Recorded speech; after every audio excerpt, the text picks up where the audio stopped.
Celui qui va, ou ceux qui vont recevoir 7692 textos dans les 10 prochaines minutes sont ou est la Momalie.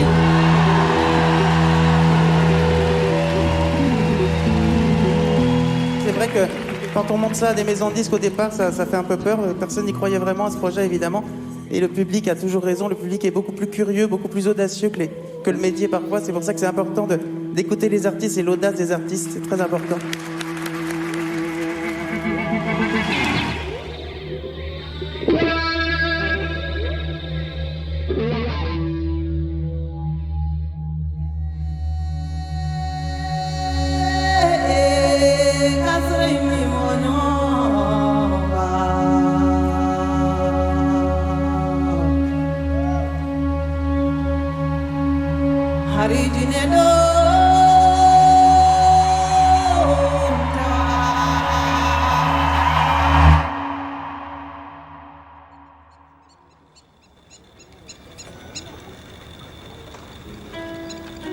« 99, c'était l'histoire de ma première amoureuse. Alors on n'était plus ensemble depuis un moment déjà, mais on s'était rencontrés quand on avait 15 ans et c'est vrai que ça m'avait marqué puisqu'elle était partie au Kenya et qu'elle était tombée amoureuse du pays et de quelqu'un là-bas. Elle a vécu à l'africaine, elle a même accouché de son premier enfant, je crois, dans une case, dans un village, etc. Ça m'avait marqué. Par la suite, elle s'appelait Dominique et elle s'est fait appeler Mama Sam parce que c'était le nom de son premier enfant, Sam. Donc j'ai commencé par un fantasme un peu de l'Afrique. C'était pour moi quelque chose de très inspirant. C'était l'ailleurs, quoi. C'était quelque chose que je connaissais pas du tout, c'est vrai, et que j'avais besoin de fantasmer, quoi. Donc j'ai toujours fantasmé l'Afrique. Donc Mama Sam, c'est le point de départ de cette envie de découvrir ce continent. Quand je pense qu'elle est comme issue de ce pays glacial. Maintenant qu'elle vit au Kenya, c'est l'africaine. Non, je ne connais pas l'Afrique. Et après, c'est par Marc-Antoine Moreau, qui est la première personne dans ce métier qui a cru en moi, qui m'a fait découvrir et rencontrer à l'époque Amadou et Mariam. Ça, c'était au tout début de mes chansons, et c'est comme ça que j'ai sympathisé avec Amadou et Mariam et qui m'ont proposé d'aller faire ce festival Paris-Bamako dans un institut d'aveugles. Et que ça a été vraiment quelque chose de très fulgurant pour moi. Paris-Bamako, Paris-Bamako. C'est cool, tu vois? Cool, c'est cool. Je rajouterai ce petit couplet. C'est bien.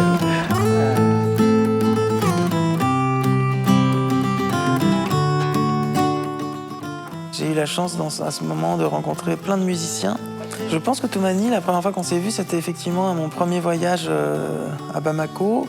Il a vraiment cette présence et cette prestance effectivement assez divine, quoi, du griot, quoi, comme un sage, comme ça. On le voit vraiment comme ça, comme un homme un peu hors du temps. La Momalie, c'est l'amitié sincère de deux personnes, de deux mondes différents. Mathieu, il a beaucoup d'amour pour le Mali, pour l'Afrique. Grâce à Marco, paix à son âme, il est arrivé à Bamako et je l'ai connu pour la première fois là-bas. Et finalement, nous avons décidé de faire un disque ensemble avec mon fils Sidiki Diabaté. Mais je pense que tout est parti d'abord de l'amitié, de l'amour de ces deux mondes différents. Le tigre.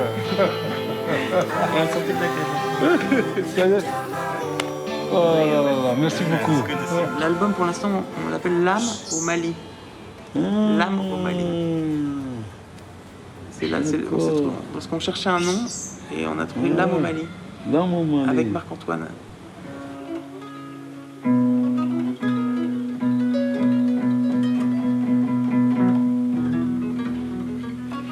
J'ai rencontré Sidiki la première fois, c'est quand j'avais invité Toumani à venir à Bercy. Et là, Toumani me dit, je viendrai, mais avec mon fils. Et je lui dis, oui, mais là, c'est super, mais moi, je veux en tout cas jouer juste avec toi, tous les deux. Et il m'avait dit, non, moi, je vais jouer avec mon fils, et maintenant, je joue que avec mon fils tout le temps.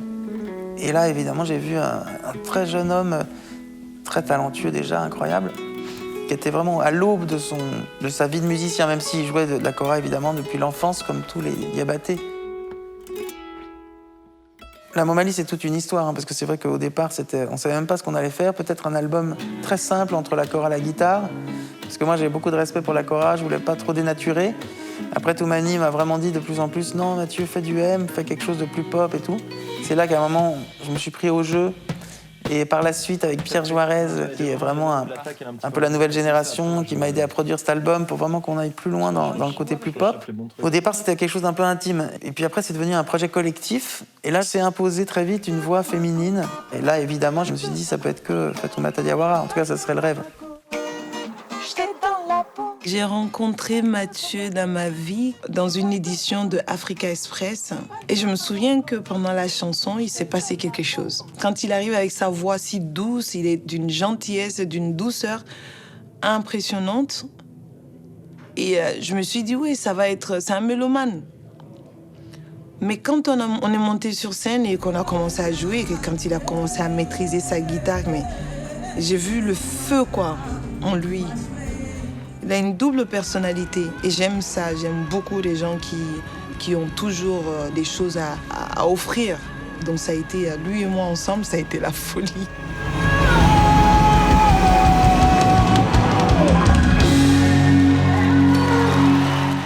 En fait, chaque chanson après de la Momali est vraiment une expérience. Alors c'est vrai que ça s'est fait de façon très empirique, un peu comme ça, on cherche, quoi, comme un peu des chercheurs. J'ai un souvenir fort vraiment de la découverte de l'album. J'étais vraiment hyper content de voir la manière avec laquelle ils avaient pu mixer et mettre en valeur tout le monde en fait. On mélange les choses et puis tout d'un coup, je sais pas, on se dit tiens, là il faut une voix féminine. Alors Fatoumata Diawara arrive, on se dit, là je sens qu'il faut quelqu'un qui rappe un peu parce que c'est plus... pour trouver quelque chose de plus direct, plus urbain, plus poétique aussi. Et là, évidemment, je pense à Oxmo Puccino, parce que je suis quand même parti au Mali pour la première fois avec Oxmo Puccino. C'est un frère pour moi, il fait partie vraiment de cette aventure malienne, quoi. C'est un Malien d'ailleurs. Capitaine, tu danses pas, soit le croque-mitaine. Pour moi, l'instant présent, le Mali, c'est une réunion. Avec tonton Toumani, avec Mathieu, avec qui j'ai été au Mali il y a 11 ans à peu près. C'est retrouver le son de la kora. C'est beaucoup de choses qu'on peut pas résumer en quelques minutes, en fait.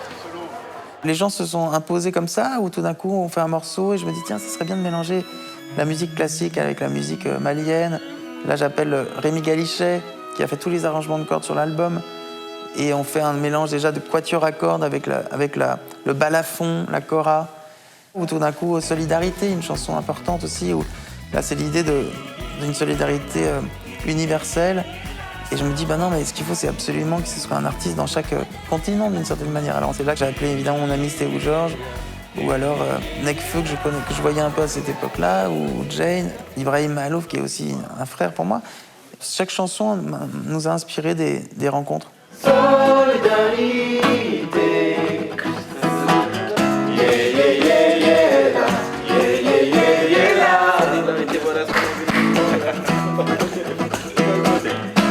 C'est un projet qui a été très riche par toutes les rencontres, qui s'est vraiment fait aussi au fil du temps. On s'est vraiment laissé porter, on avait vraiment envie de quelque chose comme ça, de très collectif. L'idée, c'est qu'on vous explique, là, à la fin, donc à la fin, on lâche les instruments et on commence à chanter avec le public. Et on vient tous en ligne pour faire le salut. Il faut obligatoirement dans une équipe, c'est comme un peu la colonie de vacances en voyage ou quoi que ce soit, c'est-à-dire qu'il faut un géo, quoi, un gentil organisateur, en tout cas quelqu'un qui va tenir les manettes, quoi. Et aussi quelque part fédérer absolument une écoute réelle de l'autre, parce que c'est vrai que si t'écoutes à moitié les gens, ça se passe pas. Et là, il faut apprendre aussi à vivre ensemble, parce que c'est pas les mêmes visions, les mêmes vies, les mêmes rythmes, les mêmes cultures, les mêmes traditions. Donc s'il n'y a pas un minimum ou un maximum, je dirais, de respect et d'écoute, ça ne fonctionne pas.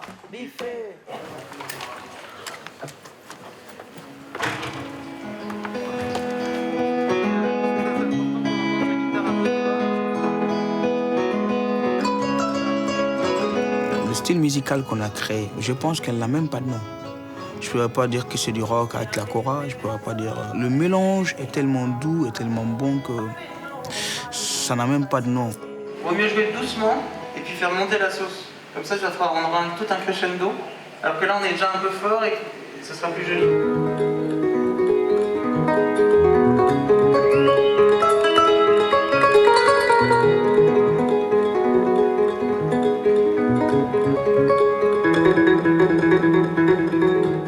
Et je me souviens quand on était à Hier, Et pour la résidence, j'ai remarqué mon frère anxieux, un peu inquiet, parce que c'est vrai que Mathieu il a pris un gros risque, puisque son public ne me connaît pas, ni Sidiki.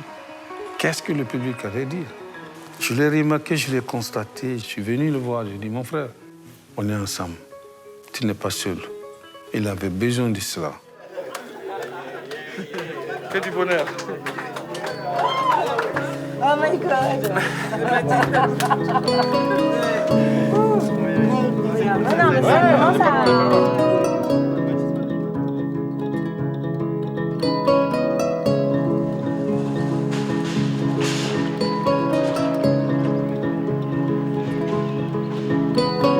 Ça a l'air d'une grande famille, certes, c'est vrai, c'est une très très grande famille. On s'aime beaucoup, mais c'est fou à quel point c'est aussi comme une grande école. Merci à toutes et tous, merci, merci. On se retrouve ce soir en forme pour une énorme première. J'ai eu pas mal de collaborations dans ma vie, mais l'Amour Mali, c'est un projet que je tenais à cœur. J'ai demandé au Seigneur de nous aider et on le remercie à chaque fois en demandant toujours son aide avant le concert et après le concert. Cette communion est très importante.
Ben voilà, donc on va faire un petit tour de l'Afropop Orchestra avec Lorenz, qui est donc le musicien qui m'a suivi sur ma tournée précédente, Hills, voilà, qui est un grand batteur et un grand chanteur aussi. Boubacar, que je connaissais à l'époque aussi, qui était d'ailleurs qui fait partie des premiers voyages que j'ai rencontrés tout de suite avec Amado Mariam. C'était le percussionniste d'Amado et Mariam depuis toujours. Il a l'art de la mitraillette, on dit, parce qu'il a une rapidité des mains de pierre. Brad Thomas Ackley, qui est évidemment aussi mon acolyte depuis Mojo, depuis Hill, et qui est vraiment un musicien génial, parce qu'il est autant guitariste, bassiste, multi-instrumentiste. Il a une vraie vision, c'est l'Amérique aussi, c'est une autre culture.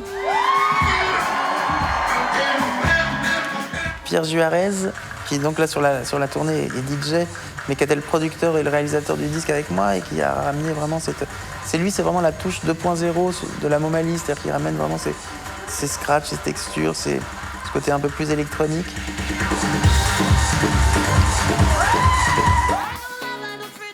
Gladys, elle fait partie de mon histoire, de l'histoire de M. Je l'ai appelée un jour, je lui ai dit, tiens Gladys, tu veux pas venir chanter, être choriste au départ de la tournée? Et il y a eu un silence. Elle fait, à qui tu parles là? J'ai dit, non, je te parle à toi. Elle n'arrivait pas à imaginer que je puisse penser à elle, ça l'a vraiment touchée. C'était indispensable qu'elle soit sur cette tournée. Elle a ramené vraiment une part féminine importante. Muntaga, c'est vraiment un grand ami de Toumani, sublime musicien, grand chanteur. Il est très impressionnant. Donc voilà, c'était une joie d'avoir cet homme qui s'est révélé comme un vrai homme de spectacle. Mike Clinton, qui évidemment est vraiment le prince de la basse, quoi. J'avais jamais joué avec un bassiste aussi puissant techniquement. Enfin, alors c'est pas que la technique, heureusement, c'est le groove. Et c'est vraiment la culture du son, du groove, c'est vraiment un bassiste foudroyant, quoi. Et puis d'une humanité et d'une générosité hors du commun. Mathieu sait très bien s'entourer à chaque fois, non seulement musicalement, mais aussi c'est quelqu'un de très, très humain qui sent beaucoup les énergies, je pense, et qui fait appel souvent à des gens avec qui il se sent bien. Et ça crée un groupe assez complémentaire. Chaque personne a son importance sur scène. Et de temps en temps, avec un autre groupe, il y a le leader et après tout le monde c'est un backup band, un truc comme ça. Avec ce spectacle-là, chaque personne c'est super important pour le show. Ça c'est la force, à mon avis, que Mathieu a, c'est tout de suite d'unir les gens, d'avoir une espèce de lien invisible où tout d'un coup on est unis à travers lui. Et il fait le lien avec tous et ça se passe super bien à chaque fois.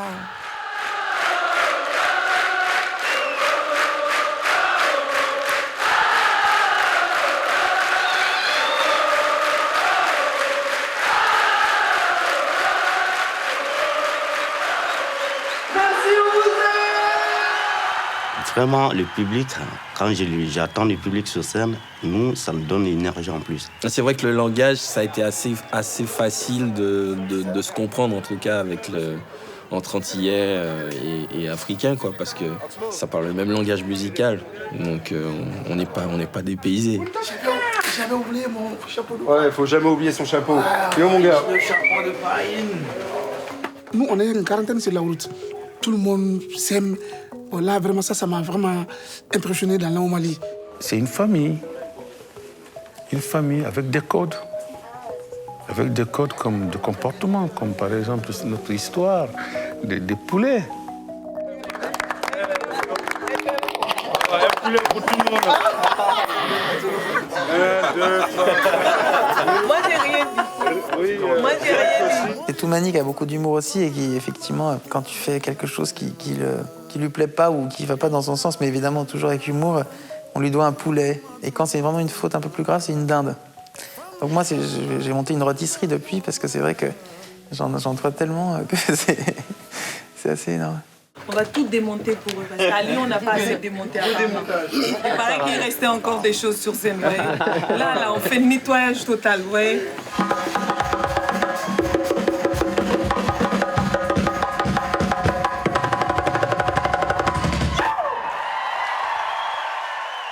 La musique africaine est quand même une musique de l'instinct et de l'instant aussi.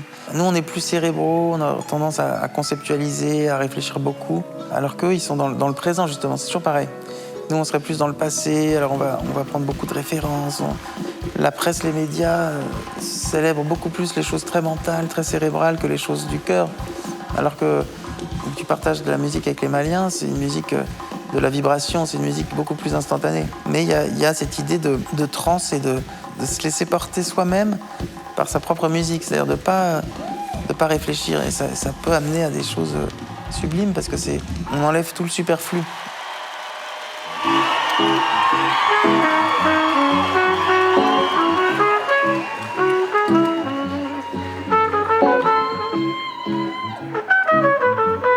Les très grands musiciens sont d'une humilité incroyable. C'est là qu'on voit qu'en fait, il faut arriver d'une certaine manière, égaux ou pas égaux, mais à transcender sa personne, quoi, pour arriver à laisser passer l'instrument et le langage du cœur, parce que c'est quand même ça qui fait la grande musique aussi. Et qu'on voit que c'est indissociable, l'être humain et le musicien. De rien, juste une poussière dans un système solaire, une chose mystérieuse.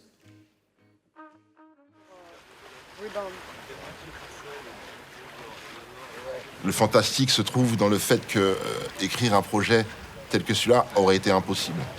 Pour avoir vu des projets se monter et tomber, ce n'est qu'une suite de coïncidences qui devait arriver par l'alignement d'étoiles.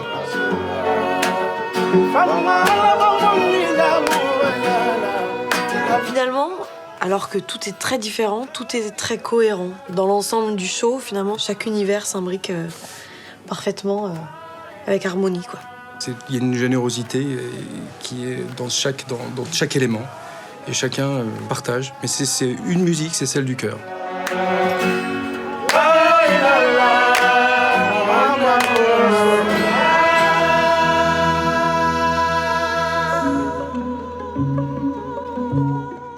ça touche les gens parce que c'est pas que de la musique, c'est un message. On peut effectivement créer des ponts, on peut harmoniser les choses, on peut faire que la vie est d'une beauté absolue quand tu mélanges tout ça, quand tu fusionnes ces âmes, ces talents. Donc c'est vraiment un message d'ouverture et de dire que c'est ça la clé.